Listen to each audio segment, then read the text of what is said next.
In this final outcome, we see electricity and magnetism working together in real devices. We'll go from moving coil meters and the DC motor through to generators, transformers, and eddy currents. Let's begin. Here's what lies ahead. We'll see how electricity and magnetism combine to drive real engineering devices. We'll meet meters, galvanometers, ammeters, and voltmeters with their shunts and multipliers. We'll study the DC motor in its series and shunt forms and link electromagnetic induction through Faraday's and Lenz's laws to the idea of back EMF. Then we'll cover generators, the induction coil, transformers, and eddy currents, always aiming to describe an application and relate it back to the theory. Let's set out some terms first. Magnetic flux density, B, is the strength of a magnetic field in Tesla. Torque, the Greek letter tau, is the turning effect of a force equal to force times distance in Newton meters. The EMF, or electromotive force, is the voltage a source produces in volts. Full-scale deflection is the largest current or voltage a meter is designed to read, and the coil resistance, Rg, is the resistance of a meter's moving coil in ohms. Let's look inside a moving coil galvanometer. A rectangular coil of fine wire is pivoted between the poles of a magnet, and curved pole pieces together with a soft iron core create what's called a radial field. Hairsprings feed current into the coil and also provide a restoring torque, while a light pointer sweeps over a calibrated scale. It's a sensitive instrument, able to detect and measure very small currents, from microamps up to milliamps. So how does it actually work? The current in the coil sits in a magnetic field, so a force acts on it, force equals BIL on each side, and together these give a deflecting torque. That clever radial field keeps the torque constant whatever angle the coil turns to. The coil deflects until the spring's restoring torque exactly balances the deflecting torque. And because of that balance, the steady deflection ends up directly proportional to the current, which is what makes the scale easy to read. On its own, a galvanometer can only carry a tiny current safely. So to make an ammeter, we add a low-value shunt resistor in parallel with the coil. Most of the current then bypasses the delicate coil and flows through the shunt instead.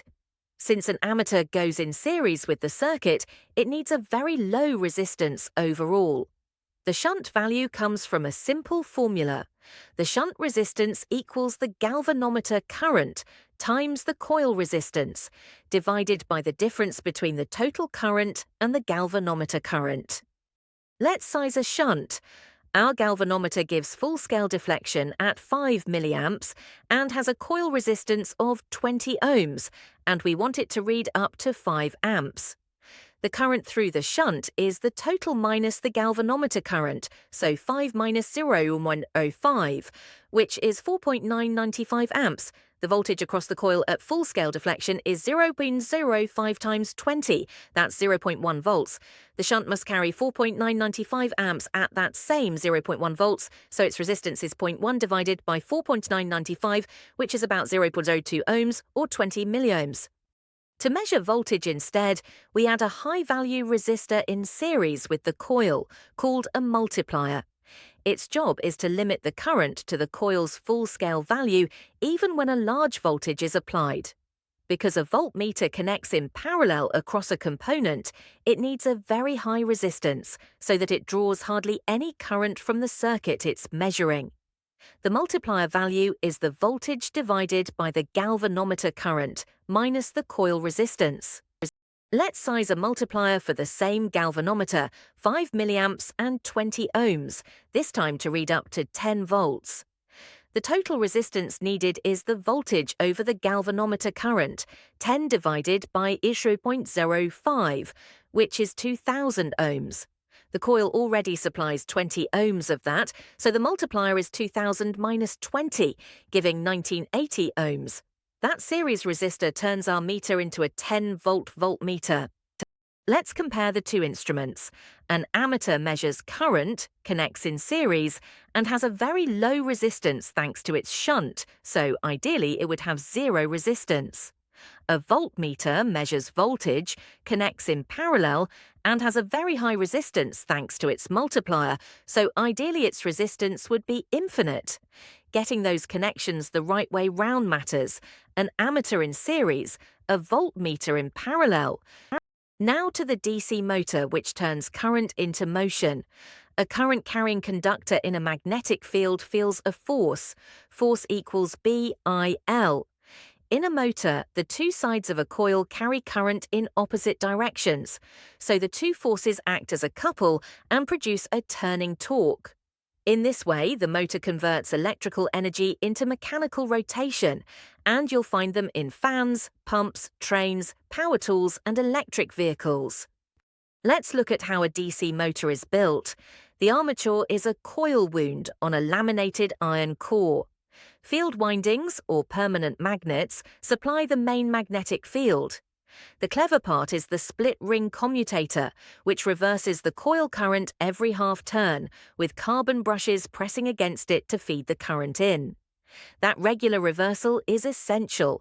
It keeps the torque acting in the same direction, so the motor keeps spinning the same way rather than stalling. DC motors come in two main types. In a series wound motor, the field winding is in series with the armature, which gives a very high starting torque, though the speed falls sharply as the load grows, ideal for cranes, hoists, and traction. In a shunt wound motor, the field winding sits in parallel with the armature, giving a lower starting torque but a nearly constant speed as the load changes, which suits lathes, fans, and conveyors. Here's a subtle but important effect. A running motor's coil is itself rotating in the magnetic field, so it acts like a generator and induces an EMF that opposes the supply, exactly as Lenz's law predicts. We call this the back EMF. The armature current is the supply voltage minus the back EMF, all divided by the armature resistance. At the instant of starting, the back EMF is zero, so the starting current is very large, but as the motor speeds up, the back EMF rises and reins the current back in. Let's calculate a back EMF. A DC motor runs on 240 volts with an armature resistance of 0.5 ohms, and when running steadily, it draws 20 amps. The voltage across the armature resistance is the current times that resistance, 20 times 0.5, so 10 volts. The back EMF is the supply minus that, 240 minus 10, giving 230 volts. And notice, at the moment of starting, with no back EMF, the current would be 240 over 0.5, a huge 480 amps, which is why motors need starting protection. Let's pause for a check. Why is a shunt a low resistance, while a multiplier is a high resistance? Can you explain why a series motor gives such a high starting torque? And what would happen if a motor had no back EMF at any speed? Have a think before moving on. Now, to electromagnetic induction, the reverse of the motor effect.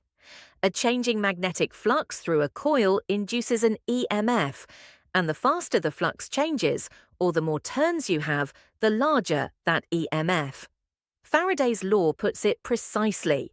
The induced EMF equals the number of turns times the rate of change of flux. The flux, symbol phi, is measured in Webers, and N is the number of turns. This one principle underlies generators, transformers, and induction coils alike. Faraday's law tells us the size of the induced EMF, and Lenz's law tells us its direction. The induced current always flows so as to oppose the very change that produced it, which is really just conservation of energy in disguise. Push a magnet into a coil and you feel it push back, and the work you do against that opposition becomes electrical energy. That's what the minus sign represents in the equation. EMF equals minus N times the rate of change of flux. Let's calculate an induced EMF. A coil of 200 turns links a flux that changes from 0.02 Webers to 0.05 Webers in 0.1 seconds. The change in flux is 0.05 minus 0.02, which is 0.03 Webers. The rate of change is that divided by the time, 0.03 over 0.1, giving 0.3 Webers per second. Then the EMF is the number of turns times that rate, 200 times 0.3, which comes to 60 volts. Generators put induction to work, and there are two flavors. An AC generator, or alternator, has a coil rotating in a magnetic field, connected through two slip rings and brushes, so its output reverses each half turn, producing alternating current. A DC generator, or dynamo, works on the same rotating coil principle, but instead of slip rings, it uses a split-ring commutator, which reverses the connections at just the right moment to give a current that always flows one way. The induction coil is a neat device for producing high-voltage pulses from a low-voltage DC supply. A primary coil of just a few turns carries an interrupted current, switched on and off rapidly by a make-and-break contact. Each sudden change of flux induces a large EMF in the secondary coil, and because that secondary has very many turns, the result is a high voltage. Historically, these were used in ignition systems and to generate sparks. The transformer is one of the most important applications of induction. Two coils share a common laminated iron core, and an alternating current in the primary sets up a changing flux, which in turn induces an EMF in the secondary. The turns ratio sets the voltage. The secondary voltage over the primary voltage equals the secondary turns over the primary turns. More turns on the secondary steps the voltage up, fewer steps it down, and for an ideal transformer power is conserved, so the primary voltage times its current equals the secondary voltage times its current. Let's work a transformer example. It has 800 primary turns and 200 secondary turns, with 240 volts on the primary. The secondary voltage is the primary voltage times the turns ratio, 240 times 200 over 800, which is 240 times 0.25, so 60 volts. If the secondary delivers 5 amps, the secondary power is 60 times 5, that's 300 watts. Assuming it's ideal, the primary power is also 300 watts, so the primary current is 300 divided by 240, which is 1.25 amps. Finally, eddy currents. When a changing flux passes through a solid metal core, it induces little swirling currents within the metal itself. These eddy currents waste energy as heat and reduce efficiency, which is a problem in transformers and motors. The cure is to laminate the core, building it from thin insulated sheets, which raises the resistance to those circulating currents and cuts the losses right down. That said, eddy currents aren't all bad. We put them to good use in braking and in induction heating. Let's gather the key terms. A commutator is the split ring that reverses the coil current every half turn. Back EMF is the induced voltage in a motor that opposes the supply. The turns ratio is the ratio of secondary to primary turns. A step-up transformer has more turns on the secondary, giving a higher voltage. An eddy current is a circulating induced current in a conducting core, and lamination means the thin insulated core layers that cut those eddy current losses. One last check. Can you state Faraday's law and Lenz's law in your own words? If a transformer has more secondary turns than primary, is it step up or step down? Why are transformer and motor cores laminated? And can you give one useful and one wasteful effect of eddy currents? Give those a go.